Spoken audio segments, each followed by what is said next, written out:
2 days ago I did a video on the RTX 4060 Cyberpunk 2077, and today it's the turn of the Radeon RX 7600. Right, so we'll be doing more or less the same settings as what we had in the previous video, except obviously this one doesn't support frame generation. And spoiler alert, RT is not really happening. We'll test RT at some of the lower resolutions, but don't expect RT to work at 1440p or 4K. So what we'll be starting our testing off with is the Ultra preset, and obviously we'll just disable any of the upscaling. The rest of the settings are still exactly the same. Right, and we are at the same location just outside of V's apartment. Now, we did make one small change. I changed the platform again. The previous video was done with the 5600 CPU from AMD. I changed back to the 12400F CPU. You can see all the specs there in the top left hand corner. The reason for that is I just wanted to see, I saw some strange behavior when it comes to CPU bottlenecking on the 5600. Even though the CPUs perform pretty much the same, it did seem to have a much more unstable frame time graph. So I just wanted to see if the 12400F exhibits the same behavior, and so far it hasn't. So I think I'll be sticking with the 12400F going forward. But you can see that the 7600, it's getting a slightly higher average frame rate than the 4060. Just in our small short benchmark run here, I think the 4060 had 84 or something, so pretty much the same, just slightly higher.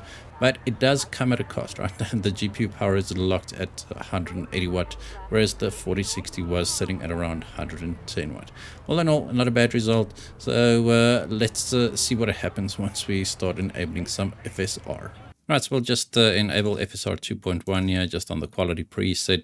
Now, you don't really need FSR if all your targeting is 60 frames per second. We maintained well above that. I'm just here testing all the settings so you can get a good idea. And something's wrong. All right, there we go. It just took some time. Let's just reset our numbers there, and off we go. So we gained around 7 frames per second here. We are going to be slightly more CPU bound now, because now we are rendering internally at a lower resolution, and we were already on the verge of being CPU bottlenecked. You'll see that the GPU usage there in the top left hand corner, it'll fluctuate a bit. It's staying at well, above 95% most of the time, but every now and again it will drop. Like there, it goes down to 92, and that just means that it's a very slight CPU bottleneck with these settings, right? And that's also why we didn't really see much of a performance gain by going with the FSR. All right, we actually had a slightly lower performance. All right, pretty strange, but so it goes. Right, now let's see what happens once we start playing with ray tracing. So on the 4060 video, we did do the Ultra preset with the ray tracing set to medium. I'm not going to do that because we weren't able to maintain 60 frames per second. So I'm going to go down to the medium quick preset here. Once again, just the FSR set to quality, and we'll just enable ray tracing here, just on a medium lighting, right? So it's very similar settings. Right, I said similar settings. It's the same settings except for the upscaler, obviously, because we could use DLSS with the NVIDIA GPU, but some funky physics there. We are getting around half the frame rate of what we had on the 4060. We almost averaged 60 frames per second, and now we're getting 30. Honestly did not expect that. I know that NVIDIA is definitely far ahead when it comes to ray tracing, but let's see what we actually need to do to get 60 frames per second here. And FSR Performance is not doing it, and I highly doubt that Ultra Performance will be doing it. Alright, so Ultra Performance it is. Alright, so if you want 60 frames per second with ray tracing enabled, then unfortunately you have to use the FSR Ultra Performance preset. The game does look terrible though. Ultra performance, I think upscales from 480p, not even 540p, which would be half. So this does not look ideal at all. But we managed to get 60 frames per second, and that's what we wanted, right? Definitely not recommending these settings at all. Alright, so let's just move on to 1440p. We'll test ray tracing at this resolution as well, but don't expect any miracles. We'll just go with the medium preset once again at 1440p. No upscaling, and we'll just make sure ray tracing is disabled. Alright, so 1440p medium, no upscaling. Let's see if we can hit 60 frames per second here. And we're off to a good start. The game definitely looks a lot better at 1440p. It might just be that the last setting we tested was running at 480p. So this is definitely a big upgrade. Cyberpunk is definitely still one of the better looking games out there. Red Engine, although it had its issues initially, I mean, Witcher 3 runs on Red Engine, and when they did the RT remake earlier this year, or late last year, I can't really remember, it had a lot of performance issues. And Cyberpunk, when it released, also had a lot of performance issues, right? But that's mostly been sorted out, and the game just looks great. But we had an average of 63 frames per second there. Our 0.1% lows did take a bit of a dip, but I do think that was due to an autosave that just happened. So all in all, definitely a pretty good experience this. Alright, so let's just see if we can actually get a little bit of a higher frame rate here. Just going to enable FSR. Let's just go with quality. Not that we do need a higher frame rate, but just if you have a high refresh rate monitor and you want to get a little bit more out of it, I reckon we'll probably get more or less the same frame rate as what we had at 1080p. And so far it's in the 80s, so pretty similar. Right, and it does look quite good. I mean, it's upscaling now to 1440p, and once again this game just looks very, very good. Now, I paid exactly the same for the 4060 as I did for the 7600, and if they both cost exactly the same, then it's definitely better to buy the 4060 over the 7600X. Even though the rasterization performance is pretty similar, we do get better ray tracing performance, you do get frame generation, you get DLSS, which is a better upscaler than FSR, unfortunately, and much better power usage as well. The only reason why I would consider the 7600 is because now if you buy it, you get a free copy of Starfield, and it depends on what type of product you buy. If you buy the lower end products, you get the basic Starfield version, and if you buy the high end products, obviously you get the premium edition. So it depends if you're going to be playing a Starfield or not, and you can see it as around a $70 discount. Alright, but that said, let's see what we can do with ray tracing at these settings. Remember, we're already at 1440p on the medium preset here.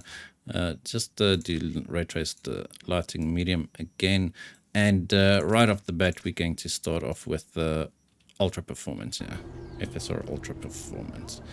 And I mean, that's pretty much as low as you can go with all the ray trace settings enabled, and getting 40 frames per second, definitely not ideal. And that's why I said at the beginning that ray tracing is probably not what you'll be buying this GPU for. I mean, I'm not even going to go to the end of the street there. Let's just try and turn around here. This is, even though the lighting looks good, it just performs poorly, and it doesn't look good because now we're upscaling from 540p pretty much, and just definitely not worth it. Alright, I think that's going to be it for 1440p. Let's well, let's do one thing, right? Let's go to the low preset here. So 1440p on the low preset, we'll just do that. Ultra performance and ray tracing enabled. Alright, so that's as good as it's going to get. I mean, we're sitting at the lowest preset. Sure, there are maybe some other settings that you can dial down. You can be selective with your ray tracing, And this is definitely a much better experience than the previous one, but you can see that the render distance is very low. You can actually see through buildings, and then they start rendering. Like, this is definitely not the way this game is meant to be played. That's just my opinion, of course.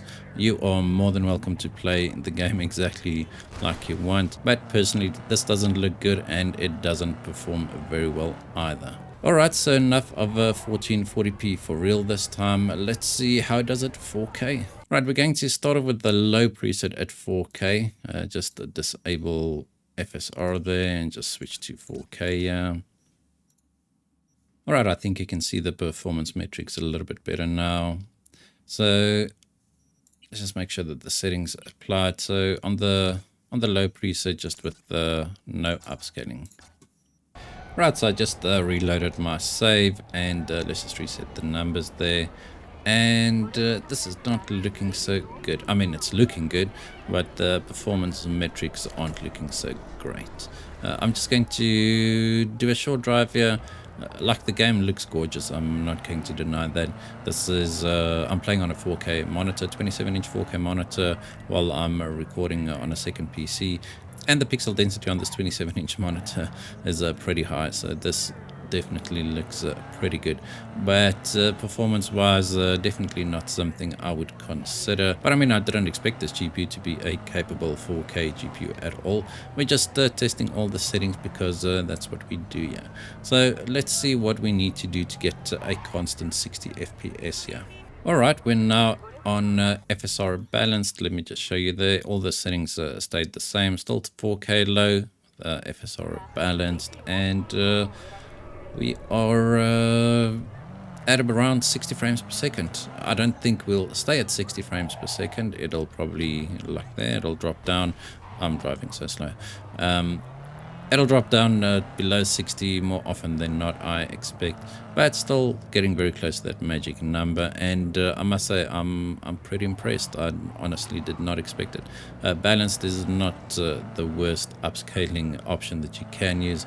I've got no idea what's causing that, but the game looks pretty good on DLSS Balanced at 4K. I'd go down to performance personally.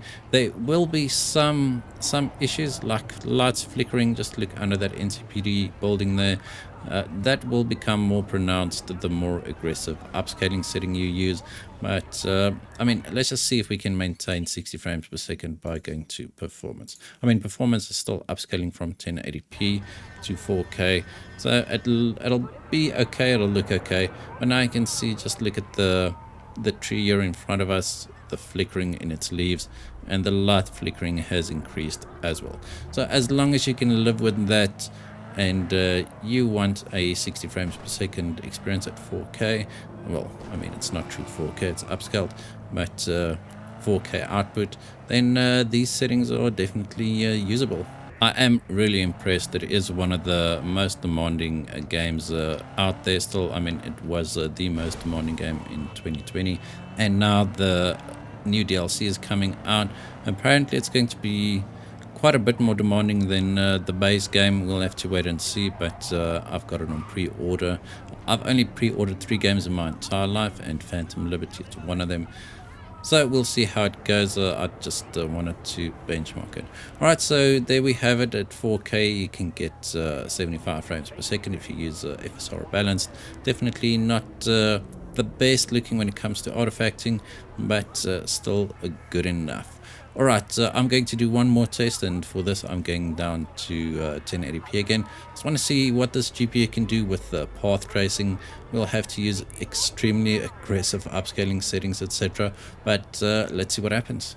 I mean, I'm really not expecting anything here, seeing that we struggle to hit 60 frames per second with normal ray tracing, and now this is with path tracing, which is ray tracing on steroids.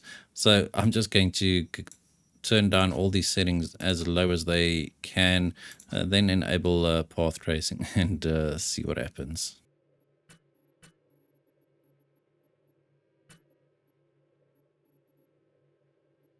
Right, and there we go. So path tracing technology preview. Everything else here is as low as it can go. low or off. Actually, you can lower that one. So ultra performance FSR at 1080p. All right, let's see how it goes. I mean, this looks terrible, and around what we expected. I mean, the color accuracy in the reflections here, like that's not what the what the car is supposed to look like. I mean, this is terrible. I mean, sure, it's not. I'm really laughing. It's not meant for this GPU, and this GPU is not meant to run path tracing. I mean, there's one spot where the reflections look quite good, but I mean, this this looks horrendous. I'm going to try my benchmark run anyway. Let's just reset the numbers. Not that the numbers make any difference here, or it's not going to matter anyway. It's just for fun at this point. I mean, previously on the 4060 I could at least say that sure, the lighting looks good, but the rest of the game looks terrible. With these settings, the lighting doesn't even look good. I mean, there's no indication whatsoever that we are using path tracing. Like this almost looks like Minecraft textures. I'm not sure how it'll come across in the YouTube video. I really can't stop laughing. I'm not laughing at the GPU. This is just such it's so funny actually. Definitely not what I was expecting. I mean, the performance was what I was expecting, but just look at this car. Definitely yeah, this is something new. I've never seen something like this before. Alright, so on that note, we're going to end this video. I hope you guys enjoyed it. If you did, hit that like button, hit that subscribe button, and as always, we hope to see you in the next one.